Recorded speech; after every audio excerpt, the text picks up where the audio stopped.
This journey starts where the last one ended, from the plane out of Turin. If you haven't, you can check out the video here.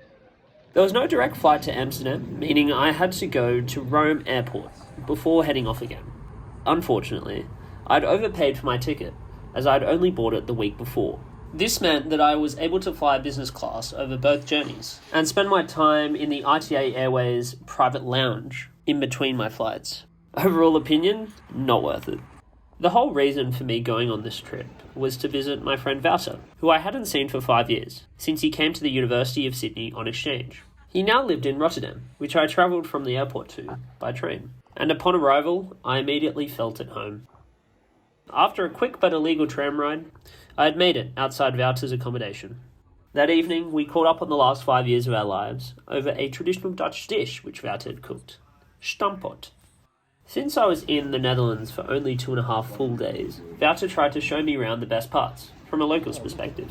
It's beautiful, look at this. On the 8th, we ended up travelling Amsterdam together. We were fortunate enough to have beautiful weather over the entire day, which really made the city come to life. It was truly beautiful. Something I found particularly interesting was the Dutch infrastructure on the canal. So they don't give out new permits anymore. They have a full garden. It's also cool to see the red light district, although it seems like it had spread to the entire city rather than just being in a district. After an excessive amount of walking, we stopped down for a snack. Following Wouter's demolition of his protein yogurt, I tried a more local delicacy, bitterballen, which was deep-fried ragu, before we headed to the Van Loon house, based off a Dutch royal family. Following this, we grabbed a few beers with one of Wouter's mutual friends, Remco, in preparation for the night that lay ahead of us. The night involved going to a rave, which Wouter commonly went to with his friends. It definitely wasn't my type of music, but I thought I'd give it a try.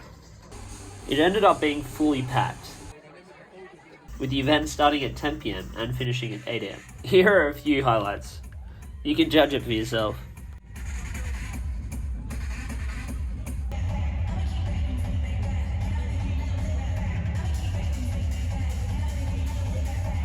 There were also quite a few interesting visuals during the night. By 6:30 AM, we were completely knackered, and we decided it was time to head back to Rotterdam. After a quick nap from 8 to 11 AM, Wouter stayed in bed, whilst I thought it was a good opportunity to walk around Rotterdam and really get familiar with the city, whilst the weather was still nice. Let's go. Beautiful. Look at that. Wow. This is like a mini dockyard for like old ships, I guess. I saw this man who completely reinvented the way I looked at tote bags, and I released some of my negative hungover energy to random buildings along the city, which I didn't like. You can see, but like this is not symmetrical.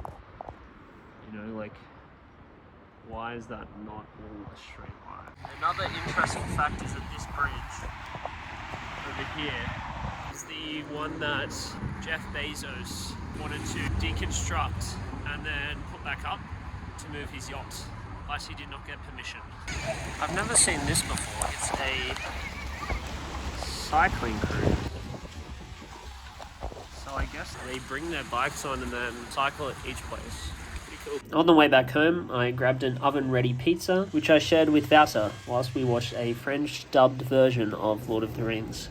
In the morning, we parted our separate ways and wished each other all the best in expectation for our next 5-year reunion. I had quite a few hours to kill before my flight in the evening, which took off from Amsterdam, so I decided to walk around the city one last time.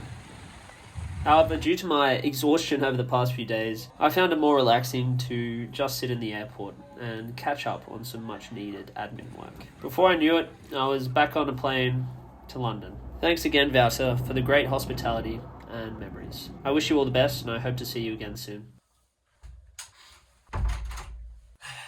It's good to be back.